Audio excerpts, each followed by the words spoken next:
ମୁଁ ସମସ୍ତଙ୍କୁ ସ୍ୱାଗତ କରୁଛି ଫୋମ୍ ଟ୍ୟୁଟୋରିଆଲ୍ସ ୟୁଟ୍ୟୁବ୍ ଚ୍ୟାନେଲକୁ। ଆଜିର କ୍ଲାସ୍ରେ ଆମେ ଆଲୋଚନା କରିବା +3 ଚତୁର୍ଥ ସେମିଷ୍ଟାର କୋର୍ 9ର ୟୁନିଟ୍ 2 ମନୋରଞ୍ଜନ ଦାସଙ୍କ ସାଗର ମନ୍ଥନର ପାର୍ଟ 7 ଉପରେ। ଅଲରେଡି ଆମର 6ଟା ପାର୍ଟ କମ୍ପ୍ଲିଟ୍ ହେଇଯାଇଛି। ମୁଁ ତୁମକୁ କହିଥିଲି ଯାହାର କିଛି ବି ଡାଉଟ୍ ଥିବ ଦେନ୍ ତୁମେ ମୋତେ ପଚାରିବ ବୋଲିକି। ତ ଏଇଟା ହେଉଛି ଏଇ ନାଟକ ଅରିଜିନାଲ ଟେକ୍ସଟ ଉପରେ ଯେଉଁ ଆମେ ଆଲୋଚନା କରୁଛେ ତାର ଲାଷ୍ଟ ପାର୍ଟ, ଏବଂ ଏଇଥିରେ ଆମର ଏଇ କାହାଣୀ ସମାପ୍ତ ହେବ ଏହି ପାର୍ଟରେ। ତ ଆମେ ଆଲୋଚନା କରୁଥିଲା ଯେ ଗୋଟେ ଝିଅର ମୃତ୍ୟୁ ହୋଇଯାଇଛି ଆଉ ସେ ମୃତ୍ୟୁରେ ଘରର ସମସ୍ତେ ଦାୟୀ ହେଇଛନ୍ତି। ତାପରେ ସେ ଇନ୍ସପେକ୍ଟର ଅବଧୂତ ରାଓ ପଳେଇଛନ୍ତି ଏବଂ ଇନ୍ସପେକ୍ଟର ଅବଧୂତ ରାଓ ଗଲା ପରେ ବିକାଶ କହିଛନ୍ତି ଯେ ସେଟା ପ୍ରକୃତରେ ସତରେ ଇନ୍ସପେକ୍ଟର ନୁହନ୍ତି ବୋଲିକି। ତାପରେ ଯେଉଁ କାହାଣୀର ମୋଡ ପରିବର୍ତ୍ତନ ହେଇଛି ସେଇଟା ଆମେ ଆଲୋଚନା କରିବା ବର୍ତ୍ତମାନର କ୍ଲାସରେ। ତ ବିକାଶ କହିଲେ ସେ ପୋଲିସ ଅଫିସର ନୁହନ୍ତି ବୋଲିକି ଏବଂ କହୁଛନ୍ତି ଯେ ସେଇ କଥା କହିବା ପାଇଁ ହିଁ ମୁଁ ଫେରି ଆସିଲି ବୋଲିକି। ଏତିକି ଆମେ ଆଲୋଚନା କରିଥିଲା। ସାବାସ ସାବାସ ବିକାଶ, କାହାକୁ ପଚାରିଲ ନା କ'ଣ? ବିକାଶ, ଏଠୁ ଚାଲି ଯାଇ କେମିତି ଖରାପ ଲାଗୁଥିଲା। ଏଣେ ତେଣେ ବୁଲାବୁଲି କରୁଥିଲି। ସତ୍ୟନଗର ଥାନାର ଜଣେ ପୁରୁଣା ସବ୍ ଇନ୍ସପେକ୍ଟରଙ୍କ ସଙ୍ଗରେ ଦେଖା ହୋଇଗଲା। ତାଙ୍କୁ ପଚାରିଲି, ଅବଧୂତ ରାଓ କେବେ ତୁମ ଥାନା ଚାର୍ଜରେ ଆସିଛନ୍ତି କି? ମୋ କଥା ଶୁଣି ସେ ତ ଆଶ୍ଚର୍ଯ୍ୟ। କେଉଁ ଅବଧୂତ ରାଓ? ସତ୍ୟନଗର ଥାନାରେ ଏମିତି କେହି ପୋଲିସ ଅଫିସର ତ ନାହାନ୍ତି। ଦୁର୍ଗା ପ୍ରସନ୍ନ, ତୁମେ ବିକାଶ ସବ୍ ଇନ୍ସପେକ୍ଟର ଆଗେ ଏଠିକାର ସବୁ କଥାବାର୍ତ୍ତା ସବୁ? ପ୍ରସନ୍ନ କହିଲେ, ତୁମେ ସବ୍ ଇନ୍ସପେକ୍ଟର ଆଗରେ ଏସବୁ କଥାବାର୍ତ୍ତା କହିଦେଲ କି ଆମେ ଯାହା କଥାବାର୍ତ୍ତା ହେଇଥିଲେ ଏ ଜାଗାରେ? ବିକାଶ, ନା ନା, ସେ କଥା କହିବି କାହିଁକି? ସେ ଯେମିତି ମୋତେ ପଚାରିଲେ ନା କାହିଁକି ତାଙ୍କୁ ଖୋଜୁଛନ୍ତି, ମୁଁ କଥାଟା ବୁଲେଇ ଦେଲି। କହିଲି ନା ଜଣାଶୁଣା ଅଛି ତାଙ୍କ ସାଙ୍ଗରେ। ଶୁଣିଲି ସେ କୁଆଡ଼େ ଏଠିକି ବଦଳି ଆସିଛନ୍ତି ସେଇଥିପାଇଁ। ପ୍ରସନ୍ନ, ଯାହା ହେଉ ଲୋକଟା ପୋଲିସ ଅଫିସର ନୁହେଁ, ଇଏ ଗୋଟେ ଠକ, କିଏ ଗୋଟେ ଠକ ସେଇଟା ବୋଲିକି କହିଛନ୍ତି ଦୁର୍ଗା ପ୍ରସନ୍ନ। କରୁଣା, ଆଗରୁ ମୁଁ ତୁମକୁ କହୁନଥିଲି ନିଶ୍ଚୟ ପୋଲିସ ନୁହଁ? ପୋଲିସ ପୁଣି କିଏ ଜଣେ ଏମିତି ଆମ ସଙ୍ଗେ କଥାବାର୍ତ୍ତା କରିବ? ଦୁର୍ଗା ପ୍ରସନ୍ନ ଉଠି ଟେଲିଫୋନ ଆଡ଼େ ଯାଉଥିଲେ। କୁଆଡ଼େ? ମାନେ କରୁଣା କହିଛନ୍ତି କି କିଏ ଗୋଟେ ପୋଲିସ ଆସିକି ଆମ ସାଙ୍ଗରେ ଏମିତି କଥାବାର୍ତ୍ତା କରିବ ବୋଲିକି କରୁଣା କହୁଛନ୍ତି। ଏବଂ ଦୁର୍ଗା ପ୍ରସନ୍ନ ଉଠିକି ମୋବାଇଲ ଆଡ଼େ ଯାଉଥିଲେ ଏବଂ କରୁଣା ପଚାରିଲେ କୁଆଡ଼େ ଯାଉଛ ବୋଲିକି। ଦୁର୍ଗା ପ୍ରସନ୍ନ, କଥାଟା ଟିକେ ଭଲ କରି ବୁଝିନିଏ। ରମାକାନ୍ତକୁ ଟେଲିଫୋନ କରିଦେଲେ। କରୁଣା, ହୁସିଆର, କଥା ଭୁଲରେ ଯେମିତି ସବୁ କିଛି ହୁସିଆର ଦେଖିକି ଫୋନ କର। କଥା ଭୁଲରେ ଯେମିତି ଆମେ ଏଠାରେ ଯାହା କଥାବାର୍ତ୍ତା ହେଉଛୁ ଯେମିତି କହିବନି। ଦୁର୍ଗା ପ୍ରସନ୍ନ ଟେଲିଫୋନ ଉଠାଇ, trunks police headquarter, DIG Ramakant Das. କିଛି ସମୟ ପରେ, ହ୍ୟାଲୋ, କିଏ ରମାକାନ୍ତ? ଓ ଆର ଘରେ? ହଁ ଡାକିଦିଅ। କହ ସତ୍ୟନଗରରୁ ଦୁର୍ଗା ଭାଇ କହୁଛି। ଟିକେ ଡାକିଦେବାକୁ ଫୋନ କରିଛନ୍ତି। ଅଳ୍ପ ସମୟ ପରେ, କିଏ ରମାକାନ୍ତ? କ'ଣ ବିଛଣାକୁ ଚାଲି ଯାଇଥିଲୁ ନା କ'ଣ? ଏତେ ରାତିରେ ଫାଇଲ ଦେଖୁଥିଲୁ? ହଁ, ପୋଲିସ ଅଫିସର କି ନା, ଦିନରେ ନିରୋଳାରେ ସମୟ କାହିଁ? ହଁ ହଁ, ଆଚ୍ଛା ରମାକାନ୍ତ, ସତ୍ୟନଗର ଥାନାକୁ କିଏ ଜଣେ ଇନ୍ସପେକ୍ଟର ଅବଧୂତ ରାଓ ଏବେ ବଦଳି ହୋଇ ଆସିଛନ୍ତି? ସିଆଡ଼ୁ ସେ କହିଲେ ନା ବୋଲିକି। ଆରେ ଠିକ୍ ଜାଣିଛୁ ତ? ସେମିତି କେହି ଆସିନାହାନ୍ତି ତାହେଲେ? ନା, ଏମିତି ଜଷ୍ଟ ପଚାରିଦେଲି। ଜଣେ ଭଦ୍ରଲୋକ ଆସିଥିଲେ, କହିଲେ ସେଠିକାର ଅବଧୂତ ରାଓ ବୋଲି ଜଣେ ଥାନା ଚାର୍ଜରେ ଆସିଛନ୍ତି। ହଁ ହଁ, ମୁଁ ନ ଜାଣି କିଏ ଆସିବ? ଆଚ୍ଛା ଯା। ହଁ ହଁ, ସମୟ, ହଁ ନୂଆ ବୋଉ ବି ଯିବେ। ଫୋନ ରଖିଦେଲା। ନିଶ୍ଚୟ ପୋଲିସ ଅଫିସର ନୁହେଁ। ତ ଏଇ ଜାଗାରେ କଥାବାର୍ତ୍ତା ରମାକାନ୍ତ ଦାସଙ୍କ ସହିତ ଏବଂ ମାନେ କେବଳ ଏମାନଙ୍କର କଥା ଶୁଭୁଛି, ସେପଟର କଥା କିଛି ଶୁଭୁନି। ସେ ଯାହା ବି କହିଛନ୍ତି ଏପଟରେ ସେ ପ୍ରତ୍ୟୁତ୍ତର ଦେଇଛନ୍ତି ଏବଂ ସେ ରମାକାନ୍ତ ଦାସ ଡିଆଇଜି ଯେଉଁ କହିଛନ୍ତି କି କେହି ସେମିତି ସତ୍ୟନଗର ଥାନାକୁ ନୂଆ କେହି ଆସିନି ବୋଲି। କରୁଣା, ତେବେ କହିବ କ'ଣ ବା? ମୁଁ ବି ସେଇଆ ମୂଳରୁ କହୁଥିଲିନି କି? ଦୁର୍ଗା ପ୍ରସନ୍ନ, କହିଥିଲୁ ତ ଆମେ ସମସ୍ତେ, କିନ୍ତୁ ତଥାପି କଥାଟା ଟିକେ ଗୋଲମାଲିଆ ହେଇଯାଇଥିଲା। ଥିଲା ଗୋଲମାଲିଆ ଆଉ କ'ଣ? ଆମେ ତ ଏବେ ସବୁ ସାଧୁ ପାଲଟି ଗଲୁ। ବିକାଶ, ସାଧୁ? ଥିଲା ତୁମେ ଚାଲିଗଲା ପରେ ଯାହା ସବୁ ହେଲା ତୁମେ ଶୁଣିଲ ବିକାଶ, ସେଇଥିପାଇଁ। ବିକାଶ, କ'ଣ ଖୁବ୍ ଖପ୍ପା ହୋଇ ଚାଲିଗଲ? କ'ଣ ଖୁବ୍ ଧପ୍ପା ହୋଇ ଚାଲିଗଲା ନା? ଦୁର୍ଗା ପ୍ରସନ୍ନ, ଧପ୍ପା ବୋଲି ଧପ୍ପା, 1 ନମ୍ବର ଧପ୍ପାବାଜ। ନିଶ୍ଚୟ କିଏ ବଦମାସି କରି ତାକୁ ପଠେଇଥିଲା। ମୁଣ୍ଡ ଉପରେ ଇଲେକ୍ସନ, ଶତ୍ରୁର ତ ଅଭାବ ନାହିଁ। ମୁଁ ତ ବରାବର କହୁଛି, ପ୍ରଥମରୁ ମୋର ସନ୍ଦେହ ହୋଇଥିଲା, କିନ୍ତୁ କଥା କ'ଣ କି ସଞ୍ଜଟା ପରେ କେମିତି ଗୋଟେ ମୁଁ ହାଲୁକା ମନରେ ଭାସୁଥିଲି, ସେଇଥିପାଇଁ ବେଶୀ କିଛି କହିପାରିଲି ନାହିଁ। ନହେଲେ ଏବେ ତାଙ୍କର ବାହାଦୁରୀ ମାରିବା ପାଇଁ କହିଛନ୍ତି, ସନ୍ଧ୍ୟା ପରେ ମୋ ମନଟା ଟିକେ କେମିତି ଥିଲା ସେଥିପାଇଁ କହିପାରିନଥିଲି, ନହେଲେ ବୋଲିକି ଏବେ କହୁଛନ୍ତି। କରୁଣା, ସେ ଆସିଲା ବେଳୁ ମୁଁ ଯଦି ଥାଆନ୍ତି ନା ଏଠି ଦେଖିଥାନ୍ତି କ'ଣ ହୋଇଥାନ୍ତା? ଥିଲା କହିଦେବାଟା ଖୁବ୍ ସହଜ। ଏମାନେ କହିଛନ୍ତି କି ଯେତେବେଳେ ଜାଣିଛନ୍ତି ମାନେ ପୋଲିସ ଇନ୍ସପେକ୍ଟର ନୁହେଁ ବୋଲିକି ଏମାନଙ୍କର ସାହସ ବଢ଼ିଯାଇଛି ଦୁର୍ଗା ପ୍ରସନ୍ନ ଏବଂ କରୁଣାଙ୍କର। ଆମେ ଆଗରୁ ଜାଣିଥିଲେ ଦେଖିଥାନ୍ତୁ ନା, ଏମିତି ସେମିତି କହୁଛନ୍ତି। ଶିଳା, କହିଦେବାଟା ଖୁବ୍ ସହଜ ବୋହୁ। କରୁଣା, ସହଜ ନୁହେଁ, ତମଠୁ ଏତେ କଥା ଆଦାୟ କରିନେଲା ଆଉ ମୋଠୁ ପାରିଲାନି କିଛି। ଦୁର୍ଗାପ୍ରସନ୍ନ ତମେ ବି ସେମିତି ପିଲାଙ୍କ ପରି ଗପିବାକୁ ଆରମ୍ଭ କଲଣି। ମୋଠୁ ପାରିଲା ତମଠୁ ପାରିଲା ନାହିଁ, କିନ୍ତୁ କିଛି ତ ଗୋଟାଏ ପାରିଲା। ଧପ୍ପାବାଜି ଚାଲ, ବୁଝିଲ କରୁଣା, ଏଥିରେ ଭାବିବାର ଯଥେଷ୍ଟ ଅଛି। ଯେଉଁ ସବୁ କାଣ୍ଡ କରି ଚାଲିଗଲା ତା ଯଦି ଏତିକିରେ ଶେଷ ନ ହୁଏ ତାହେଲେ ବିକାଶ ତା ବି ସମ୍ଭବ। ଯେତେବେଳେ ସବୁ କଥା ଏଠୁ ଜାଣି ଚାଲି ଯାଇଛି କିଛି ବି କରିପାରେ। ଅଜିତ ହୋ ହୋ କରି ହସି ଉଠି ଘର ଆଡ଼କୁ ଆଗେଇ ଯାଉଥିଲେ। ଦୁର୍ଗାପ୍ରସନ୍ନ ସେମିତି ବୋକାଙ୍କ ପରି ହସି ଉଠୁଛୁ କ'ଣ ଅଜିତ? କୁଆଡ଼େ ବଫ୍? ଅଜିତ ନା। ଦୁର୍ଗାପ୍ରସନ୍ନ କହୁଛି ବଫ୍ ନା ନା ମାନେ ନା। କାହିଁକି କ'ଣ ହେଇଛି ମୋର? ଦୁର୍ଗାପ୍ରସନ୍ନ କିଛି ହେଇନି। ଅଜିତ କ'ଣ ହେଇଛି? ଦୁର୍ଗାପ୍ରସନ୍ନ ନା ତୋର କିଛି ହେଇନି, ସବୁ ହେଇଯାଇଛି ଆମର। ଆରେ ତୁଇ ତ ସବୁ ସର୍ବନାଶର ମୂଳ। ଏ ବିଷୟରେ ଯଦି କାହାର ବେଶୀ ଭାବିବାର ତାହା ହେଉଛି ତୋର। ଅଜିତ ଖୁବ୍ ବେଶୀ ଭାବିବାର? ବେଶ ଖୁବ୍ ବେଶୀ ଭାବୁଛି ମୁଁ। ପୁଣି ହୋ ହୋ ହସୁଛି ପାଗଳଙ୍କ ଭଳିଆ ଅଜିତ। ଫିଲା ଖାଲି ତୁମେ ନୁହଁ ଭାଇ, ମୁଁ ବି ଭାବୁଛି। କରୁଣା ଫିଲା ଅଜିତ ଏ ବିଷୟରେ ଏତଟା ବିଚଳିତ ହେବାର କିଛି କାରଣ ନାହିଁ, ବରଂ ମୁଣ୍ଡଟାକୁ ଟିକେ ଥଣ୍ଡା ରଖି ଚିନ୍ତା କର। ଅଜିତ ବିଚଳିତ ହେବାର କାରଣ ନାହିଁ, ମୁଣ୍ଡଟା ଥଣ୍ଡା ରଖି ତା ମାନେ କିଛି ଯେମିତି କୋଉଠି ହେଇନାହିଁ। କିନ୍ତୁ ନା, ମୁଁ ଏମିତି ଅଭିନୟ କରିପାରିବି ନାହିଁ। ସନ୍ଧ୍ୟା ଦାସ ମରିଯାଇଛି, ତାକୁ କେହି ବଞ୍ଚାଇ ପାରିବେ ନାହିଁ। ଫିଲା ମୁଁ ବି ପାରିବି ନାହିଁ, କିନ୍ତୁ କାହିଁକି କେହି ଯେମିତି ଆମକୁ ବୁଝିପାରୁନାହାନ୍ତି? ଅଜିତ ଠିକ୍ ବୁଝିଛନ୍ତି। ଲୋକଟା ଯଦି ପୋଲିସ ଅଫିସର ନ ହୁଏ କ'ଣ ହୋଇଗଲା? ତୁ ଯାହା କରିଛୁ ବୋଉ, ବାପା ଯାହା କରିଛନ୍ତି, ଆମେ ଯାହା କରିଛୁ ସେଇଟା କ'ଣ ବଦଳିଯିବ? ଆମେମାନେ ଯେଉଁ ଗୋଟେ ଝିଅ ପ୍ରତି ଯେଉଁ ଅନ୍ୟାୟ କରିଛୁ ଯଦି ପୋଲିସ ଅଫିସର ନହେଲେ ବି ସେଇଟା କ'ଣ ବଦଳିଯିବ? ଫିଲା ସତ୍ୟ ତ, ସେ ଯଦି ପୋଲିସ ଅଫିସର ନ ହୋଇଥାନ୍ତି କ'ଣ ବା ବଦଳିଯିବ? ସନ୍ଧ୍ୟା ପୋଷ୍ଟମର୍ଟମ ରୁମରୁ ଉଠି ଆସି ଜୀବନ ନେବ? ସେ ଯଦି ପୋଲିସ ଅଫିସର ହେଇନଥାନ୍ତି ତାହେଲେ କ'ଣ ଯେ ସନ୍ଧ୍ୟା ପୋଷ୍ଟମର୍ଟମ ରୁମରୁ ଉଠି ଆସିବ? ଅଜିତ ଆମେ ଯେ ସମସ୍ତେ ମିଳିମିଶି ତାକୁ ମାରି ଦେଇଛୁ, ଏଟା କ'ଣ ମିଛ ହୋଇଯିବ? କହ ବୋଉ କହ, ବାପା ତୁମେ କହ, ଯେ ସେ ଯଦି ପୋଲିସ ଅଫିସର ହେଇନଥାନ୍ତି ତାହେଲେ କ'ଣ ଆମେ ଯେଉଁ ଗୋଟେ ଝିଅକୁ ସମସ୍ତେ ମିଶିକି ମାରି ଦେଇଛୁ ସେ ଜିନିଷ କ'ଣ ମିଛ ହେଇଯିବ? ସେ କ'ଣ ପୁଣି ବଞ୍ଚିଯିବ? ବିକାଶ ସନ୍ଧ୍ୟା ମରିଛି ଠିକ୍, କିନ୍ତୁ ଆମେ ଯେ ତାକୁ ମାରିଛୁ ତାର ପ୍ରମାଣ? ଫିଲା ପ୍ରମାଣ? ତା ମାନେ ତମେ କହୁଛ ଇନ୍ସପେକ୍ଟର ବାବୁ ଯାହା ସବୁ କହିଗଲେ ସବୁ ମିଛ? ଦୁର୍ଗାପ୍ରସନ୍ନ ଇନ୍ସପେକ୍ଟର କହୁଛି ପରା, ସେ ଲୋକଟା ଇନ୍ସପେକ୍ଟର ନୁହଁ। କ'ଣ ଇନ୍ସପେକ୍ଟର ବୋଲି କହୁଛୁ?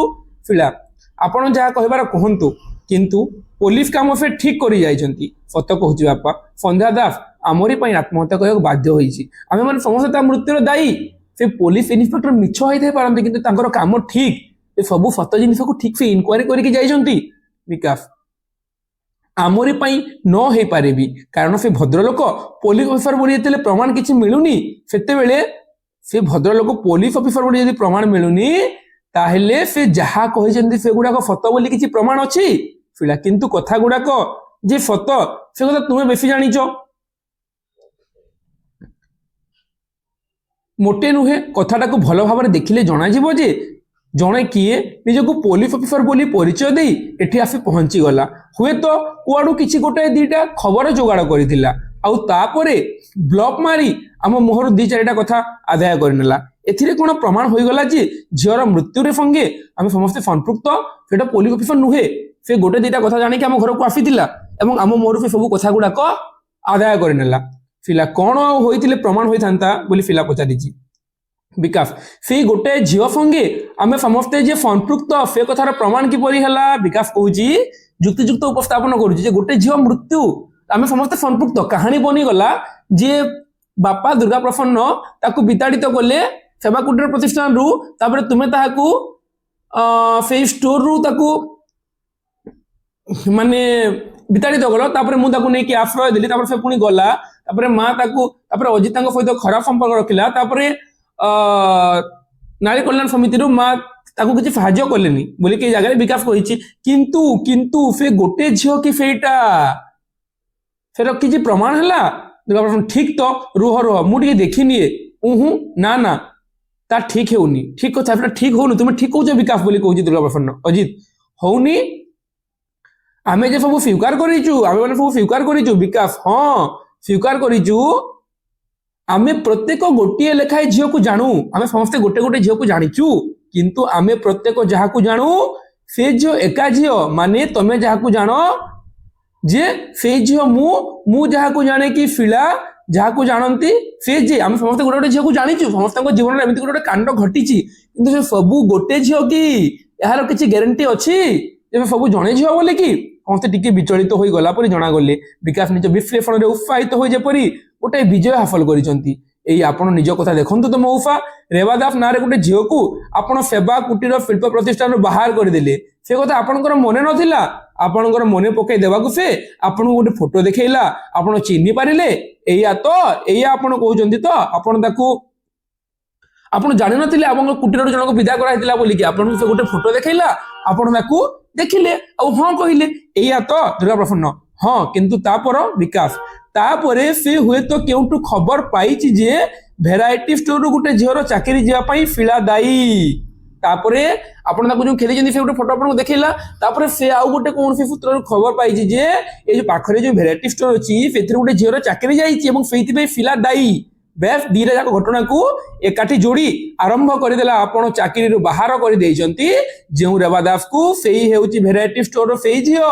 ଆଉ ଫିଳାଙ୍କର ମନେ ପକାଇବା ପାଇଁ ଫିଳାଙ୍କୁ ବି ଗୋଟେ ଫଟୋ ଦେଖେଇଦେଲା। ଫିଳା ହଁ ସେଇ ଫଟୋ, ଏକା ଫଟୋ। କିଏ କହିଲା ଯେ ଗୋଟେ ପଟେ ଆମେ ଦେଖିବା ଯେ ସେ ଯୋଉ ପୋଲିସ ଇନ୍ସପେକ୍ଟର ଅବସର ରାଓ ସେବା କୁଟୀର ପ୍ରତିଷ୍ଠାନରୁ ବାହାର କରିଛନ୍ତି ବୋଲି ଗୋଟେ ଫଟୋ ଦେଖାଇଲେ ଦୁର୍ଗା ପ୍ରସନ୍ନଙ୍କୁ। ଦୁର୍ଗା ପ୍ରସନ୍ନ ସମ୍ମତି ପ୍ରକାଶ କଲେ। ତାପରେ ସେ କୋଉଠୁ ଗୋଟେ ଖବର ପାଇଛି ଯେ ଏ ଯୋଉ ଭେରାଇଟି ଷ୍ଟୋରରୁ ଗୋଟେ ଝିଅ ବାହାର ହେବା ପଛରେ ଫିଳାର ଦୋଷ ଅଛି, ସେଇଥିପାଇଁ ସେ ଫିଳାଙ୍କୁ ମଧ୍ୟ ଗୋଟେ ଫଟୋ ଦେଖେଇଛି। ଫିଳା ହଁ ସେଇ ଫଟୋ, ଏକା ଫଟୋ। ବିକାଶ କହିଲେ ଏକା ବୋଲି କେମିତି ଜାଣିଲ? ମଉଫା ଯେତେବେଳେ ଫଟୋଟି ଦେଖୁଥିଲେ ସେତେବେଳେ ତୁମେ ଦେଖିନ? ମଉଫା ଯେତେବେଳେ ଦୁର୍ଗା ପ୍ରସନ୍ନ ବାବୁଙ୍କୁ ଯୋଉ ଫଟୋଟା ସେ ଦେଖେଇଲେ ସେତେବେଳେ ତୁମେ ଦେଖିନ? ତାର ଇନକ୍ୱାରି ପଦ୍ଧତି ଅଲଗା ଅଲଗା, ସେ ଜଣ ଜଣଙ୍କୁ ଫଟୋ ଦେଖାଉଥିଲା। ତ ଯେତେବେଳେ ମଉଫାଙ୍କୁ ଫଟୋ ଦେଖେଇଲେ ସେଟା ତୁମେ ଦେଖିନ? ଫିଳା କହିଲା ନା। ଆରେ ବିକାଶ, ଆଉ ତୁମେ ଦେଖିଲା ବେଳେ ମଉଫା ଦେଖି ନାହାନ୍ତି? ତୁମକୁ ଯୋଉ ଫଟୋ ପରେ ଦେଖା, ତାଙ୍କ ଇନକ୍ୱାରି ସରିଲା ପରେ ତୁମକୁ ଯୋଉ ଫଟୋ ଦେଖାହେଲା ସେଟା ମଉଫା ଦେଖି ନାହାନ୍ତି? ଫିଳା ନା। ତା ମାନେ ତୁମେ କହିବାକୁ ଚାହୁଁଛ ଯେ? ବିକାଶ ହଁ, ଦି ଜଣଙ୍କୁ ଦେଖାଯାଇଥିବା ଫଟୋ ଯେ ଏକା ଫଟୋ, ତାର କିଛି ପ୍ରମାଣ ନାହିଁ। ହଁ, ଦି ଜଣଙ୍କ ପାଖରେ ଏମିତି କାଣ୍ଡ ଘଟିଛି, ସେ ତାଙ୍କୁ ସେବା କୁଟୀର ପ୍ରତିଷ୍ଠାନ ଗୋଟେ ଝିଅକୁ ବିତାଡ଼ିତ କରିଛନ୍ତି। ତୁମ ପାଇଁ ଗୋଟେ ଭେରାଇଟି ଷ୍ଟୋରର ଝିଅ ତାର ଚାକିରି ହରେଇଛି, କିନ୍ତୁ ସେ ଦି ଝିଅ ଏକା ଝିଅ, ତାର କିଛି ପ୍ରମାଣ ଅଛି କି? ତୁମକୁ ଗୋଟେ ଫଟୋ, ତାକୁ ଗୋଟେ ଫଟୋ ଦେଖାହେଇଛି, ଦି ଜଣଙ୍କୁ ଦେଖାଯାଇଥିବା ଫଟୋ ଏକା ଫଟୋ, ତାର କିଛି ପ୍ରମାଣ ନାହିଁ। ମାନେ ଦିଟା ଯାକ ଫଟୋ ଯେ ଗୋଟେ ଝିଅର, ତାର ବି କିଛି ପ୍ରମାଣ ନାହିଁ। ଏଇ ମୋ କଥା ଧରନ୍ତୁ ନା, ମତେ ତ କୌଣସି ଫଟୋ ଦେଖାଇ ନାହିଁ, ହଠାତ୍ ମୋ ଉପରେ ଆକ୍ରମଣଟା ଆରମ୍ଭ କରିଦେଲା। କଣ ନା, ବିପଦ ଆପଦରେ ପଡି ଝିଅମାନେ ନାଁ ବଦଳାନ୍ତି, ଆଉ ରେବା ଦାସ ତା ନାଁ ବଦଳାଇ ଦେଲା ସନ୍ଧ୍ୟା ଦାସ। ମାନେ ଦେଖ ତ କେମିତି କହିଲା ଯେ, ତାର ଚାଲାକି ଦେଖ, ଦି ଜଣଙ୍କୁ ଅଲଗା ଅଲଗା ଫଟୋ ଦେଖାଇଲା, ଦି ଜଣଙ୍କୁ ନାଁ ରେବା ଦାସ ବୋଲି କହିଲା। ତୁମେ ତ ସେଇ ଝିଅର ନାଁ ବି ଜାଣିନ, ଦି ଜଣଙ୍କୁ କହିଲା ରେବା ଦାସ ବୋଲି କି। ରେବା ଦାସ କାମ କରୁଥିଲା କୁଟୀର ପ୍ରତିଷ୍ଠାନ ହେଇପାରେ। ତ ଏଇ ଜାଗାରେ ଦି ଜଣଙ୍କର ନାଁ କହିଲା, ତୁମେ ତ ଜାଣିନ ଯେ ସେ ଯୋଉ କାମ, ତା ନାଁଟା କଣ, ଫଟୋ ବି ଦି ଜଣଙ୍କୁ ଅଲଗା ଅଲଗା ଦେଖେଇଛି, ଆଉ ତୁମେ ହଁ କହିଦେଇଛ।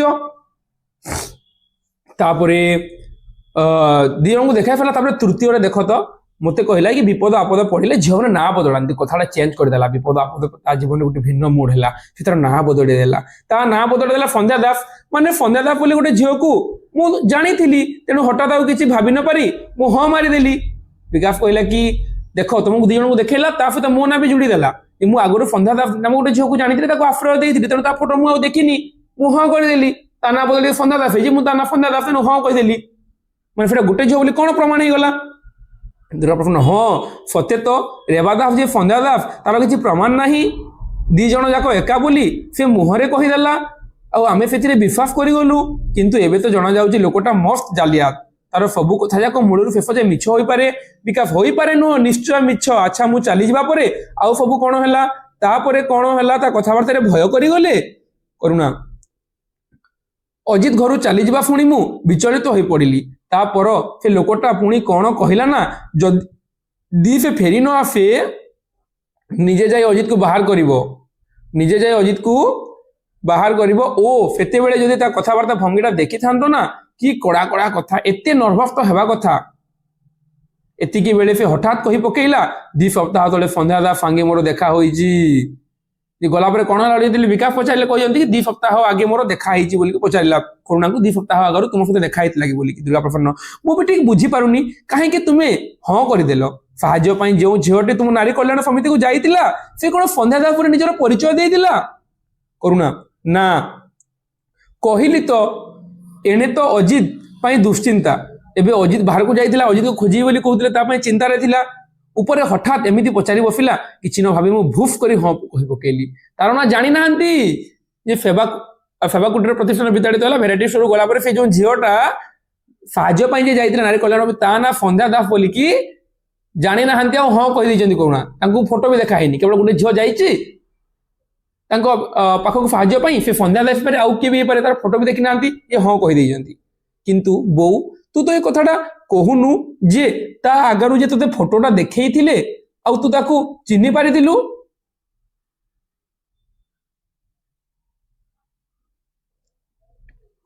ମାନେ ଫିଲାଙ୍କୁ ଗୋଟେ ଫଟୋ ଦେଖାଇଥିଲେ, କିନ୍ତୁ ଫିଲା କହିଲେ କିନ୍ତୁ ବୋଉ ତୁ ଏ କଥା କହୁନୁ ଯେ ତା ଆଗରୁ ସେ ତୋତେ ଗୋଟେ ଫଟୋ ଦେଖାଇଥିଲେ ଆଉ ତୁ ତାକୁ ଚିହ୍ନି ପାରିଥିଲୁ। ବିକାଶ ମାଉସୀ ହୁଏତ ଫଟୋ ଚିହ୍ନି ପାରିଥିଲେ, କିନ୍ତୁ ସେ ଦେଖିଲା ବେଳେ କ'ଣ ଆଉ କିଏ ସେ ଫଟୋ ଦେଖିଥିଲେ? ଗୋଟେ ଫଟୋ ଦେଖା ହେଇଥିଲା ତାଙ୍କୁ ବି, ତା ନାଁ ସନ୍ଧ୍ୟା ଦାସ ବୋଲି କୁହାଯାଇଥିଲା, ବଟ୍ ତାଙ୍କୁ ଗୋଟେ ଫଟୋ ଦେଖା ହେଇଥିଲା। ତ ସେ ଫଟୋ ଯୋଉ ଦେଖା ହେଇଥିଲା, ଯେତେବେଳେ ଚମକି ପଡ଼ିଲେ, ଯୋଉ ମାନେ ପୁରା ଭୟଭୀତ ହେଇକି ଯୋଉ ଘବରେଇ ଗଲେ, ଯୋଉ କହିଥିଲି ତୁମକୁ, ତାକୁ ଇଏ ଚିହ୍ନି ପାରିଥିଲେ। କିନ୍ତୁ ସେ ଯେତେବେଳେ କରୁଣାକୁ ଦେଖେଇଛି, ସେତେବେଳେ ଅନ୍ୟ କିଏ ସେ ଫଟୋ ଦେଖାନ୍ତି, ଜଣ ଜଣକୁ ଦେଖଉଛି, ପୁରା ଇନକ୍ୱାରି କରୁଛି ସେ, ନା ଆଉ କିଏ ଫଟୋ ଦେଖିଥିଲେ? କହିଲେ ନା, କେବଳ ମତେ ଦେଖାଇଥିଲା, ବାକି ମାନଙ୍କୁ ଦେଖାଇ ନଥିଲା। ବିକାଶ ତା ମାନେ ଯେଉଁ ଝିଅର ଫଟୋ ଆପଣ ଦେଖିଥିଲେ ସେ ଯେ ସନ୍ଧ୍ୟା ଦାସ, ତାର କିଛି ପ୍ରମାଣ ନାହିଁ। ସେମିତି ସମିତିକୁ ସାହାଯ୍ୟ ପାଇଁ ଅନ୍ୟ କୌଣସି ଗୋଟେ ଝିଅର ଫଟୋକୁ ସେ ଆପଣଙ୍କୁ ଦେଖାଇ ପାରିଥାଏ। ନିଶ୍ଚୟ ବିକାଶ ଠିକ କହିଛି, ଆମେ ପ୍ରତ୍ୟେକ ଭିନ୍ନ ଭିନ୍ନ ଝିଅଙ୍କର ଫଟୋ ଦେଖି ଚିହ୍ନିଥିଲେ। ବିକାଶ ଅଜିତ ତୁମେ ତ ନିଶ୍ଚୟ ଗୋଟେ ଫଟୋ ଚିହ୍ନଟ କରିଥିବ। ଅଜିତ କାହିଁକି ନା ମୋ ବେଳକୁ ଫଟୋ ଦେଖି ଚିହ୍ନଟ କରିବା କ'ଣ ଆଉ ଦରକାର ଥିଲା? ମୁଁ ଯେଉଁ ଝିଅ କଥା ଭାବୁଥିଲି ସେଇ ଝିଅ ଯେ ପରେ ବୋଉ ପାଖକୁ ସାହାଯ୍ୟ ପାଇଁ ଯାଇଥିଲା, ସେଥିରେ ମୋର ଆଉ କିଛି ସନ୍ଦେହ ନାହିଁ। ମାନେ ଅଜିତ କହିଲେ କି ମୁଁ ଆଉ ସେ ଫଟୋ ଦେଖିନି, ମୋର ଫଟୋ ଦେଖିବାର କ'ଣ ଦରକାର? ମାନେ ମୋ ସାଙ୍ଗରେ ଯାହା ଯାହା ହେଇଛି ମୁଁ ତ ସେ ସବୁ ଜିନିଷ କହିଥିଲି, ସେଠି ମତେ ଟିକେ ସାମାନ୍ୟ ଟିକେ ଷ୍ଟାର୍ଟ କଲା ପରେ ଆଉ ମୋର ଫଟୋ ଦେଖିବାର ଦରକାର କିଛି ପଡ଼ିଲା ନାହିଁ। ଆଉ ମୁଁ ଯେଉଁ ଝିଅ ସହିତ ଯେଉଁ ଝିଅ କଥା ଭାବୁଥିଲି ସେ ଝିଅ ପରେ ବୋଉ ପାଖକୁ ସାହାଯ୍ୟ ପାଇଁ ଯାଇଥିଲା, ସେଥିରେ କିଛି ସନ୍ଦେହ ନାହିଁ। ବିକାଶ କେମିତି ଜାଣିଲେ ନାହିଁ? ନାରୀ କଲ୍ୟାଣ ସମିତିରେ ସେ ଝିଅଟି ପାଇଁ କହିଲା ଯେ ଆଉ ଚୋରି ଟଙ୍କା ସେ ଗ୍ରହଣ କରିପାରିବ ନାହିଁ, ସେଥିପାଇଁ ବଞ୍ଚିବାକୁ ତାର ସମିତିରୁ ସାହାଯ୍ୟ ଦରକାର। ଆଉ ମତେ ମତେ କ'ଣ କହିଥିଲା? ସେଇ ଏକା କଥା, ଚୋରି ଟଙ୍କା ସେ ଆଉ ନେବନି। ତାହେଲେ ତ ସେ ସମାନ କଥା କହିଥିଲା ମତେ, ସେ ଝିଅ ଯାହା କହିଥିଲା ନାରୀ କଲ୍ୟାଣ ସମିତିରେ ସେଇଟା କହିଥିଲା, ସେଥିପାଇଁ ମୁଁ ସେ ଜିନିଷକୁ ଗ୍ରହଣ କଲି। ବିକାଶ କିନ୍ତୁ ଅଜିତ ନା ନା ନା, ତା କେମିତି ହେବ? ତୁମେ ହୁଏତ ଏଥିରୁ ଖସି ଯାଇପାର, କିନ୍ତୁ ମୁଁ ପାରୁନି, ବୋଉ ବି ନୁହେଁ। ଦୁର୍ଗା ପ୍ରଶ୍ନ କାହିଁକି? ଅନ୍ୟମାନଙ୍କ କେସରେ ଯେମିତି ଲୋକଟା ବ୍ଲଫ୍ ଦେଇ ଚାଲିଗଲା ନାରୀ କଲ୍ୟାଣ ସମିତିର ଇଣ୍ଟରଭ୍ୟୁ ବିଷୟରେ, ସେମିତି ବ୍ଲଫ୍ ବି ଦେଇ ପାରିଥାଏ। ଅଜିତ ବ୍ଲଫ୍ ପୁଣି କ'ଣ କହୁଛ ବାପା ତୁମେ? ବ୍ଲଫ୍? କିନ୍ତୁ ଝିଅଟା ଯେ ମରିଯାଇଛି ସେଟା କ'ଣ ବ୍ଲଫ୍? ଦୁର୍ଗା ପ୍ରସନ୍ନ କେଉଁ ଝିଅଟା କଥା କହୁଛୁ? ଏବେ ତ ଜଣା ପଡୁଛି ଗୋଟାଏ ଝିଅ ନୁହେଁ, ଆମେ 4-5ଟା ଝିଅଙ୍କ କଥା ଆମେ ଆଲୋଚନା କରୁଛୁ। ଅଜିତ କହିଲେ କି କୋଉ ଝିଅ କଥା ତୁ କହୁଛୁ? ତୁ ଯାହା ସହିତ ସମ୍ପର୍କ ରଖିଛୁ ସେ ଝିଅ ଅଲଗା, ମୁଁ ଯାହାକୁ ଖେଦିଛି ସେ ଅଲଗା, ଫିଳା ଯାହାକୁ ଖେଦିଛି ସବୁ ଝିଅ ଅଲଗା ଅଲଗା, ତୁ କୋଉ ଝିଅ କଥା କହୁଛୁ? ପ୍ରସନ୍ନ କୋଉ ଝିଅ କଥା କହୁଛୁ ବୋଲି କହିଲେ। ଅଜିତ 4-5 ଜଣ ଝିଅ, ସେଥିରେ ମୋର କ'ଣ ଅଛି? ମୁଁ ଯାହାକୁ ଜାଣିଛି ସେ ଝିଅଟି କ'ଣ ମରିନି? ଦୁର୍ଗାପ୍ରସନ୍ନ ବିଦ୍ରୂପ କରି ମରିଯାଇଛି। ଏତେ କଥାବାର୍ତ୍ତା ପରେ ଠିକ ତୁ ଜାଣିଲୁ ମରିଯାଇଛି ନୁହେଁ? ଏତେ କଥାବାର୍ତ୍ତା ପରେ ତୁ ଜାଣିଲୁ ମରିଯାଇଛି ବୋଲିକି? ମରି ନ ବି ଥାଇପାରେ। ବିକାଶ ଆପଣ ଠିକ କହୁଛନ୍ତି ମଉସା, ଆଜି ଆଗ କୌଣସି ଝିଅ ଆତ୍ମହତ୍ୟା କରିଛି କି ନାହିଁ ସେ କଥା ବୁଝା ଯାଇପାରେ, ଟିକେ ଦେଖିବା ଯେ ଆଜି କୋଉ ଝିଅ ଆତ୍ମହତ୍ୟା କରିଛି କି ନାହିଁ ବୋଲିକି। ଦୁର୍ଗା ପ୍ରସନ୍ନ ଦେଖିଲୁ ବିକାଶର ବୁଦ୍ଧି କି? ଆରେ ମୂଳରୁ ତ ମୁଁ କହୁଛି ସଞ୍ଜବେଳେ ଆମେ ସମସ୍ତେ କେମିତି ଗୋଟେ ହାଲୁକା ମୋଡ଼ରେ ଥିଲୁ, ବା ସେଇ ସୁଯୋଗ ନେଇ ଲୋକଟା ତାର କାରସାଦି ଆରମ୍ଭ କରିଦେଲା। ପ୍ରଥମେ ସମସ୍ତଙ୍କ ମନ ଉପରେ ଗୋଟେ ଗୋଟେ ଆଘାତ, ବେଶ ତାପରେ ବ୍ଲକ ପରେ ବ୍ଲକ, ବ୍ଲକ ପରେ ବ୍ଲକ, ଗୋଟେ ପରେ ଗୋଟେ, ଗୋଟେ ପରେ ଗୋଟେ କଥା।